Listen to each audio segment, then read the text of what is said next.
December 24 to ng madaling araw or hating gabi. Nang sinubukan kong bumiyahe dahil titignan ko kung makakarami nga sana ako. Sa mga unang minuto ng pagtambay ko, wala akong nakuhang booking, tas maya maya pinasukan din. Halos 20 minutes din ako naghintay bago ako pasukan ng booking na to at malapit lang yung drop. May mga nakalabas na orders dito sa may time machine kaya tinignan ko na rin yung sa akin kung nandito na. Nakaready na kasi siya sa app kaya tinignan ko kung nandito na para mai-deliver na kaagad para makarami-rami tayo. Bale 67 pesos yung pamasahe niya tapos 10 pesos yung additional. May 10 pesos na additional kasi nga 24 to parang spot bonus ata yung tawag dahil holidays na. Dahil nga malapit lang to na i-deliver ko kaagad to tapos nakakatawa dahil binigyan ako ng 5 piso na tip ng customer natin na call center na nagtatrabaho din siya pag deliver ko. Tapos binabaybay ko pa nga lang sana yung daan pabalik doon sa may Jollibee pero pinasukan ako ng McDonald's. Double book yung pumasok sa akin. 133 pesos yung pamasahe. Medyo may kalakihan yung pamasahe kaya naman pala dahil maraming orders yung nakatambak dito plus waiting time pa pala yun. At halos 30 minutes bago ko makuha yung first booking ko or yung first order tapos 30 minutes ulit nung nakuha ko yung pangalawa. It's a good sign ata na malakas yung booking kaso may pagka-bad sign niya rin dahil matagal siya. Dahil sa dami ng orders, mapapatagal yung labas or mapapatagal din yung delivery time mo imbis na makakarami ka. Pagka-drop nga natin, binigyan tayo ng pamasko, 50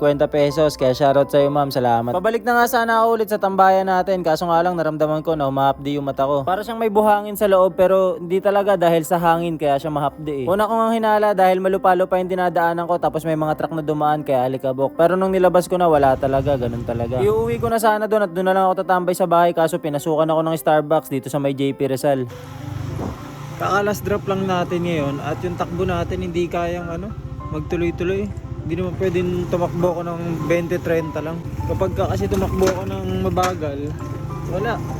Tagal natin makapag-deliver na yan tapos mahapdi pa rin yung sa mata. Pag mabilis naman, which is kailangan na natin para makahapit tayo,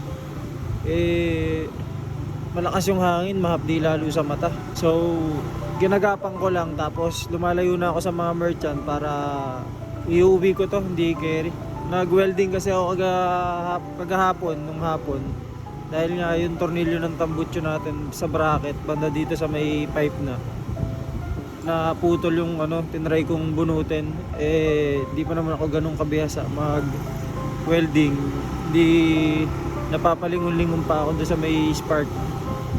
Kaya kaliwang side lang yung may damage pero yung kanan kong mata hindi naman, yung kaliwa yung mahapdi. Hindi ko alam kung bakit kaliwa lang pero alam ko kasi pag nag-welding both eyes pero yun na nga, bounce muna tayo, tingnan natin kung papasukan pa tayo pa uwi. Dito tayo ngayon sa Cainta. Hindi na nga sana ako tutuloy sa biyahe kaso pinasukan tayo na nasa tapat natin ng merchant. Antipolo yung drop off neto, kabisado ko naman at hindi naman ganun kadelikado kaya tinakbo ko pa rin to. Sinasabi ko, tandaan boy.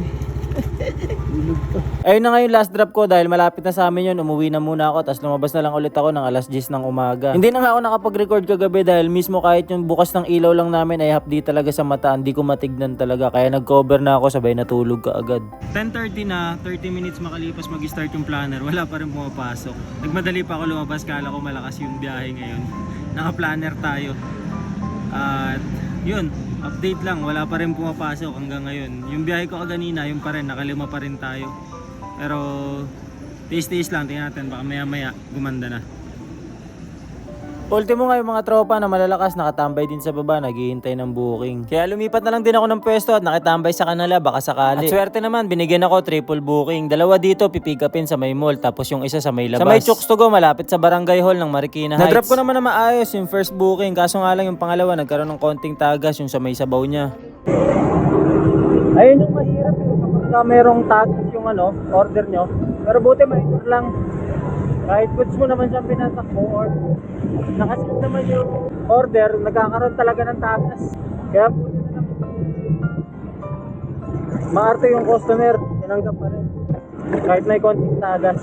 Pero wala, ganun talaga. Nangyayari talaga yun at kailangan lang pakiusapan ng maayos yung customer. Buti na lang tinanggap. Pero willing na rin naman tayo ibalik yun kung sakaling i-request ng customer.